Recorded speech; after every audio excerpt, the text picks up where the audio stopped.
नमस्कार, अनुराधा's रेसिपीमध्ये तुम्हा सर्वांचे खूप खूप मनापासून स्वागत। तर आज मी तुमच्यासाठी घेऊन आली आहे डाळ भोपळ्याची रेसिपी। तर चला तर रेसिपीला सुरुवात करूया।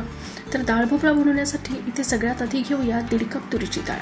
1.5 कप तुरीची डाळ घेतली आहे आणि अर्धा भोपळा मी जाडसर चिरून घेतलाय। अर्धा चमचा हळद घालू आणि 1 चमचा तूप घालून 4 ते 5 शिट्ट्या येईपर्यंत आपल्याला डाळ शिजवून घ्यायची आहे। चला आता पुढची तयारी करूया। इथे 7 ते 8 हिरव्या मिरच्या, 5 ते 6 लसणाच्या पाकळ्या आणि अर्धा इंच अद्रकीचा तुकडा आपण जाडसर वाटून घेऊया। एक कांदा घेतला आहे जो बारीक चिरून घेतलाय।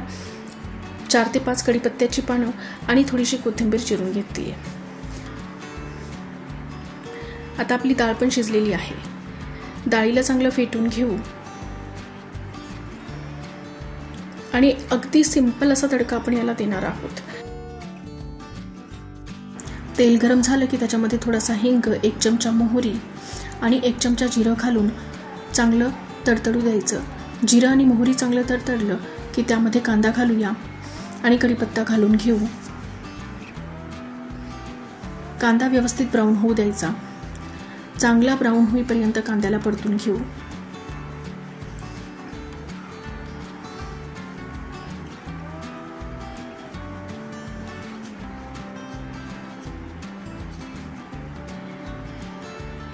आता यामध्ये मिरची, अद्रक, लसणची आपण पेस्ट करून ठेवलेली होती ती घालू।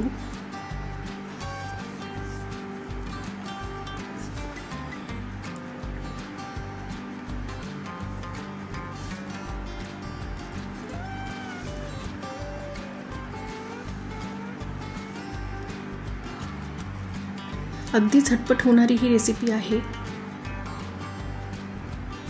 सकाळच्या वेळेमध्ये घाईमध्ये बनवण्यासाठी अगदी बेस्ट रेसिपी आहे। आता याच्यामध्ये अर्धा चमचा हळद, 1 चमचा रेड चिली पावडर आणि 1 चमचा धनी पावडर घालून घेऊ आणि लगेचच डाळ आणि भोपळा याच्यामध्ये घालून घेऊ। याची कन्सिस्टन्सी आपण थोडी घट्टच ठेवणार आहोत। थोडंसं पाणी घालून घेऊया।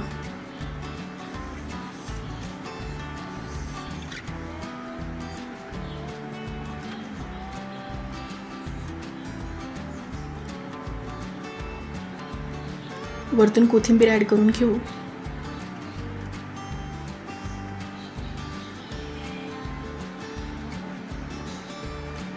आणि चवीनुसार मीठ घालून घेऊ। आता याला 5 मिनिटं चांगली उकळी येऊ द्यायची।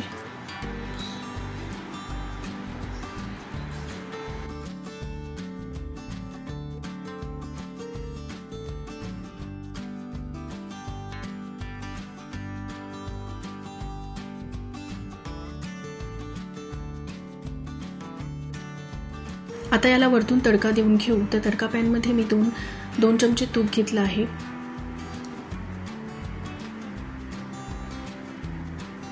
यात 1 चमचा रेड चिली पावडर घालून हा तडका आपण डाळीमध्ये सोडूया। व्हिडिओ आवडला असेल तर प्लीज चॅनलला नक्की सबस्क्राइब करा। डाळ भोपळा रेडी आहे।